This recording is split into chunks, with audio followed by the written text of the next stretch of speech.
नमस्कार दोस्तों, मैं अमन मुसाफिर अपने यूट्यूब चैनल पर आपका हार्दिक स्वागत करता हूँ।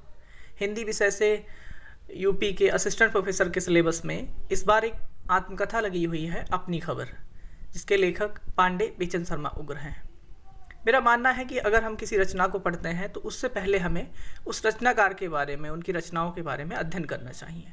तो अपनी खबर की बात करने से पहले मैं पांडे बेचन शर्मा उग्र जी के जीवन परिचय को बताना चाहूँगा। पांडे बेचन शर्मा उग्र का जन्म मिर्ज़ापुर के चुनार नामक कस्बे में हुआ था सन 1900 को। इनके पिता का नाम वैद्यनाथ पांडे था। ये सरयू पारीण ब्राह्मण थे। ये अत्यंत अभावग्रस्त परिवार में पैदा हुए थे, अतः पाठशालीय शिक्षा भी इन्हें व्यवस्थित रूप से नहीं मिली थी। अभाव के कारण इन्हें बचपन में रामलीला में काम करना पड़ा था। ये अपने बड़े भाई के साथ और मझले भाई के साथ रामलीलाओं में जाते थे, अलग अलग जगह, पंजाब, अयोध्या।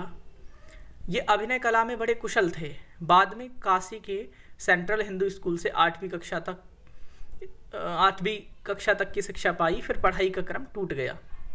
मुझे याद आ रहा है कि इनकी जो प्रारंभिक शिक्षा हुई थी वो इनके चाचा जी ने कराई थी।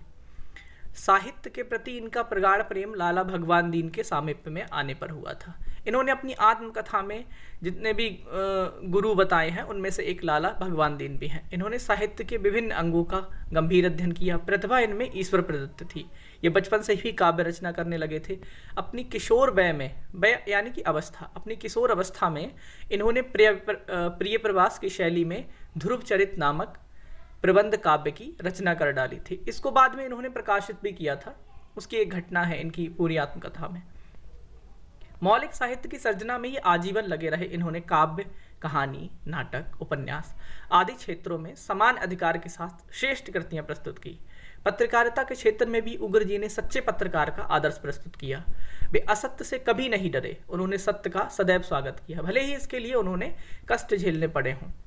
पहले काशी के दैनिक आज में ऊटपटांग शीर्षक से व्यंग्यात्मक लेख लिखा करते थे। जो भी महत्वपूर्ण तथ्य या महत्वपूर्ण बातें हैं मैंने उनको बोल्ड कर दिया है, आप देख सकते हैं। और अपना नाम रखा था अष्टावक्र। अष्टावक्र नाम से इन्होंने ऊटपटांग शीर्षक से आज दैनिक के आज में प्रकाशित किया था। फिर भूत नामक हास्य व्यंग प्रधान पत्र निकाला। गोरखपुर से प्रकाशित होने वाले स्वदेश पत्र के दशहरा अंक का संपादन भी इन्होंने ही किया था। बाद में कलकत्ता से प्रकाशित होने वाले मतवाला पत्र में काम किया था। विभिन्न परीक्षाओं में एक प्रश्न अक्सर पूछा जाता है कि मतवाला के संपादक मंडल में कौन कौन था। तो मैं बाद में बताऊंगा कि मतवाला के संपादक मंडल में कौन कौन रहा था। मतवाला ने ही इन्हें पूर्ण साहित्यिक बना दिया। फरवरी सन 1938 ईस्वी में इन्होंने काशी से उग्र नामक साप्ताहिक पत्र निकाला। ये सन याद रखनी है, 1938 ईस्वी में काशी से, बनारस से उग्र नामक साहित्यिक पत्र निकाला।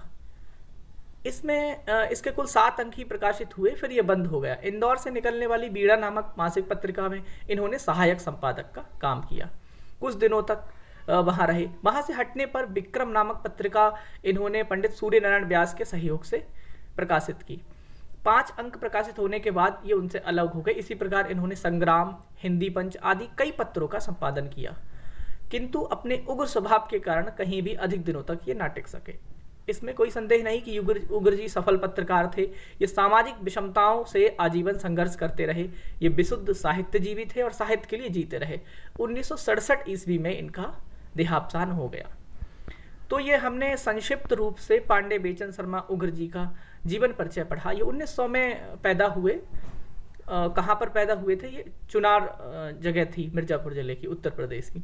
और 1967 यानी कि 67 वर्ष की अवस्था में इनका देहावसान हो गया। उग्र जी के उपन्यास जो होते हैं अक्सर पूछे जाते हैं। इसमें एक बहुत महत्वपूर्ण उपन्यास है चंद हसीनों के खतूत, आप सब परिचित होंगे। उससे संबंधित मैं कुछ प्रश्न आपको यहाँ पर बताऊंगा। और हिंदी में सर्वप्रथम आत्मकथा जो है अपनी खबर 1960, ये जो हम अपनी खबर पढ़ेंगे ये 1960 में प्रकाशित हुई थी। जब हम इसकी भूमिका प्रवेश नाम से दे रखी है, पढ़ेंगे तब वहाँ पर ये दिनांक दी हुई है। 1960 में उन्होंने इसको प्रकाशित कराया था। इनके नाटक हैं महात्मा ईसा, चुंबन, चार बेचारे, गंगा का बेटा, आवास, अन्नदाता, माधव महाराज महान आदि। अब जो उपन्यास की मैं बात कर रहा था वो चंद हसीनों के खतूत। इससे अक्सर प्रश्न पूछे जाते हैं, चाहे नेट हो, जेआरएफ हो, टीजीटी हो, पीजीटी हो या असिस्टेंट प्रोफेसर का कोई भी एग्ज़ाम हो। तो सबसे पहले तो ये जो कहानी, ये उपन्यास की कहानी है, उपन्यास का जो कथानक है वो मुरारी और नरगिस की प्रेम कहानी, यानी कि नरगिस मुसलमान है और मुरारी हिंदू है, तो मुरारी और नरगिस की प्रेम कहानी पर आधारित है। जाति बंधन की इसमें निरर्थकता बताई गई है। और हाँ, पत्रात्मक प्रविधि का प्रयोग, यानी कि पत्रात्मक शैली में लिखित हिंदी का पहला उपन्यास कौन सा है? चंद हसीनों के खतूत। इनके और भी उपन्यासों के नाम पूछे जाते हैं, क्रम पूछे जाते हैं, तो जिसमें चंद हसीनों के खतूत के बाद दिल्ली का दलाल, बुधुआ की बेटी, शराबी, घंटा, सरकार तुम्हारी आंखों में, कढ़ी में कोयला, जी जी जी, फागुन के दिन 4, जुहू, ये सारे उपन्यास जो हैं आपको याद होने चाहिए। ये बड़े ही महत्वपूर्ण उपन्यास हैं, इनको अक्सर पूछा जाता है। पूछ लेगा कि निम्नलिखित में से कौन सा उपन्यास उग्र जी का नहीं है। और शराबी रख देगा, बुधुआ की बेटी रख देगा, कढ़ी में कोयला रख देगा और कोई भी उपन्यास रख लेगा। मान लीजिए कितने पाकिस्तान हो गया कमलेश्वर का। कहानी, ये जो मैंने बोल्ड कर रखा है चॉकलेट 1924, इसके संबंध में मैंने एक बात नीचे लिखी है, वो मैं आपको बताऊंगा कि चॉकलेट 1924 क्यों महत्वपूर्ण है। इनकी कहानियां भी पूछी जाती हैं। चलिए एक एक करके इनकी कहानियां पढ़ते हैं। चॉकलेट, शैतान की मंडली 1924, चिंगारियां 1925, इंद्रधनुष, घोड़े की कहानी, बलात्कार 1927, निर्लज्जा 1929, दोजक की आग 1929, क्रांतिकारी कहानियां 1938, उग्र का रहस्य 1939, गल्पांजलि, फिर रेशमे 1942, पंजाब की महारानी 1943, जब आलम सारा होता है 1951, भुनगा, उसकी माँ, चांदनी। इन्होंने कुल 97 कहानियां लिखी। अब ये जो मैंने विशेष बात लिखी है ये इनकी आत्मकथा पढ़ने के बाद ही लिखी है। तो चॉकलेट की तर्ज पर जब उग्र जी फेमस हो रहे थे, जब प्रसिद्धि पा रहे थे, जब इन्होंने चॉकलेट लिखा, चॉकलेट की तर्ज पर इनके समकालीन साहित्यकारों ने घासलेट कहकर इनकी आलोचना की। तथा ये प्रश्न अक्सर पूछा जाता है कि बनारसी दास के उग्र के साहित्य को घासलेटी साहित्य किसने कहा? तो इसका उत्तर है बनारसी दास चतुर्वेदी जी ने उग्र के साहित्य को घासलेटी साहित्य कहा। घासलेटी मतलब चॉकलेटी की तर्ज पे। इनका एक काव्य है ध्रुवचरित। आलोचना इन्होंने तुलसीदास आदि आलोचनात्मक निबंध लिखे। इन्होंने गालिब उग्र संपादित किया। उग्र जी की मित्र मंडली में सूर्यकांत त्रिपाठी निराला, जयशंकर प्रसाद, शिव पूजन सहाय, विनोद शंकर व्यास आदि प्रसिद्ध साहित्यकार थे। 2 महाकवि उग्र जी के विशेष प्रिय थे। जब हम दिग्दर्शन पढ़ेंगे, यानी कि हम अपनी खबर का प्रारंभ पढ़ेंगे और अंत तक पढ़ेंगे, तो हमें इनकी आत्मकथा 17 भागों में विभाजित है। और कौन कौन से भाग हैं वो मैं आपको क्रम से बताऊंगा। फिर अगली वीडियो में अपनी खबर का सारांश, उससे महत्वपूर्ण पंक्तियां और जितने भी संभावित प्रश्न बन सकते हैं मैं आपको सब बताऊंगा। गोस्वामी तुलसीदास तथा उर्दू के प्रसिद्ध शायर गालिब, यानी कि असदुल्ला खां गालिब, इनकी रचनाओं के उद्धरण उग्र जी ने अपने लेखों में बहुशः लिखे। यदि आप अपनी खबर पढ़ें तो उसके हर पन्ने पर गालिब का एक शेर और तुलसीदास की कोई ना कोई पंक्ति अवश्य मिल जाएगी।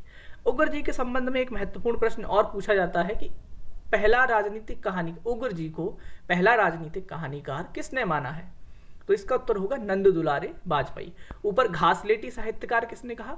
बनारसी दास चतुर्वेदी ने इनके साहित्य को घासलेटी साहित्य कहा और नंद दुलारे वाजपेयी जी ने उग्र को पहला राजनीतिक कहानीकार माना है। चूंकि यह आत्मकथा है, आत्मकथा में अपने जीवन के सभी घटनाओं का क्रमबद्ध वर्णन जो होता है लेखक करता है। तो पहली आत्मकथा हम सबको पता है, फिर भी मैंने यहाँ पर मेंशन कर दिया है, बनारसी दास जैन जी की अर्धकथा, जो कि 1941 में प्रकाशित हुई थी। ये मैंने नोट कर लिया है। हिंदी की आत्मकथा जो है वो 1941 में अर्धकथानक ऐसे करके इसमें सब लोगों की आत्मकथा दे रखी है। ये मैं आपको बाद में पढ़ाऊंगा। उसके बाद अब हम बात करते हैं अपनी खबर की। अपनी खबर जो है यहाँ पर देखिए मैंने लिखा है अपनी खबर 17 भाग में है। सबसे पहले तो मैं यही कहना चाहूँगा कि आप अपनी खबर पुस्तक को खरीद लीजिए और उसके बाद क्रम से पढ़ना शुरू कर दीजिए। अपनी खबर के कितने भाग हैं इनका क्रम भी पूछा जा सकता है, या कहा जा सकता है कि ये पंक्ति कौन से भाग से दे रखी है। तो अपनी खबर के यहाँ पर 17 भाग हैं, एक एक करके देखते हैं कौन कौन से हैं। सबसे पहला दिग्दर्शन, फिर प्रवेश, फिर अपनी खबर, धरती और धान, चुनार, नागा भगवत दास, राम मनोहर दास, भानु प्रताप तिवारी, बच्चा महाराज, पंडित जगन्नाथ पांडे, लाला भगवान दीन, पंडित बाबूराव विष्णु पराडकर, बाबू शिव प्रसाद गुप्त, पंडित कमलापति त्रिपाठी, बनारस और कलकत्ता, जीवन संक्षेप एवं असंबल गान। तो ये 17 भागों का क्रम आप लोगों को याद रखना है। एक दो बार पढ़ेंगे तो याद हो जाएगा। इसमें से कुछ महत्वपूर्ण हैं, जैसे दिग्दर्शन, प्रवेश, अपनी खबर, धरती और धान, चुनार, ये ऊपर के 5 बहुत महत्वपूर्ण हैं। उसके बाद लाला भगवान दीन, और उसके बाद बनारस और कलकत्ता, और ये बाकी के जो दोनों बचे हैं, जीवन संक्षेप और असंबल गान। इनका मैं आपको पूरा वाचन करके दिखाऊंगा, और जितने भी महत्वपूर्ण प्रश्न बन सकेंगे उनको मैं आपको बताऊंगा ढूंढ करके। तो किसी भी पुस्तक को पढ़ने से पहले एक बड़ी ही महत्वपूर्ण बात हमें ध्यान रखनी होगी कि हम उसकी भूमिका या इस तरह के प्रवेश या दिग्दर्शन ऐसे भागों को ना छोड़ें, उनको एक बार अच्छे से ध्यान रखें। क्योंकि जिस तरह से मैंने देखा है कि भूमिका से भी, जैसे एक किताब है बच्चन सिंह की हिंदी साहित्य का दूसरा इतिहास, उसकी भूमिका से ही 2-3 प्रश्न जो होते हैं बन जाते हैं। क्योंकि उस समय वो पुस्तक लिखने का जो उद्देश्य है वो लेखक बता रहा होता है, और दिग्दर्शन से हमें पता चलेगा कि ये जो आत्मकथा है वो क्यों लिखी जा रही है। तो देखते हैं इसमें क्या लिखा है उग्र जी ने। मैंने क्या क्या नहीं किया, किस किस दर की ठोकरें नहीं खाई, किस किस के आगे मस्तक नहीं झुकाया, मेरे राम आपको ना पहचानने के सबब, जब जन्म जन्म जग दुख दसहु दिस पायो, आशा के जाल में फंस योर मोस्ट ओबीडियंट सर्वेंट बन, नीचों को मैंने परम प्रसन्न प्रेम पूर्वक प्रभु प्रभु पुकारा, मैंने द्वार द्वार बार बार मुंह फैलाया दीनता सुनाने, लेकिन किसी ने उसमें एक मुट्ठी धूल तक नहीं डाली, भोजन और कपड़े के लिए पागल बना मैं यत्र तत्र सर्वत्र झक मारता फिरा, प्राणों से भी अधिक प्रिय आत्मसम्मान त्याग कर खलों के सामने मैंने खाली पेट खोल खोल कर दिखलाया। और ये अंतिम और बड़ा ही महत्वपूर्ण है दिग्दर्शन का ये जो भाग है। सच कहता हूँ कौन सा ऐसा नीच नाच होगा जो लघु लोभ ने मुझ बेशरम को ना नचाया होगा, किंतु आह लालच से ललचाने के सिवाय नाथ हाथ कुछ नहीं लग्यो। तो ये दिग्दर्शन को हमने देखा, और बाकी के जो 16 भाग बचे हैं उनका पूरा सारांश या अपनी खबर का पूरा सारांश और उससे जितने भी महत्वपूर्ण प्रश्न बन सकेंगे मैं आपके सामने लेकर के आऊँगा। तो आज की वीडियो आपको कैसी लगी आप कमेंट करके मुझे ज़रूर बताएं, और अगली वीडियो का इंतज़ार करें। तब तक मैं अमन मुसाफिर आपसे लेता हूँ विदा। स्वस्थ रहिए, मस्त रहिए। जय हिंद, जय भारत।